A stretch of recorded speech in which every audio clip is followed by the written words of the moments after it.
नमस्कार. जय जिजाऊ जय शिवराय.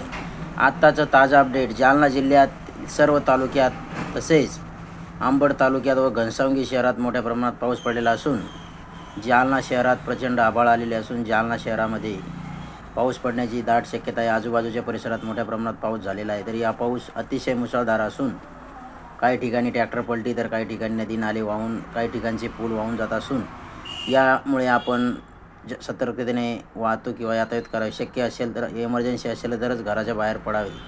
तरी या ठिकाणी जालना शहरात मोठ्या प्रमाणात पाऊस पडण्याची दाट शक्यता आहे. तरी आजूबाजूच्या परिसरात मुसळधार पाऊस कोसळत आहे. तरी सर्व नागरिकांना आव्हान आहे की जालना जिल्हा प्रशासनाच्या वतीने जाहीर आवाहन करण्यात येते की सर्वांनी अत्यावश्यक सेवेसाठी घराच्या बाहेर पडावे व या ठिकाणी पुलाचे बांधकाम चालू आहे. सर्व्हिस रोडवर भरोसा न ठेवता आपापली वाहने आहे त्या ठिकाणी उपस्थित करून पर्यायी रस्ता वापरून किंवा थोडेसे फार दूर जावे लागले तरी जावे, पण सर्व्हिस रोडवरती जास्त भरोसा ठेवू नये. धन्यवाद.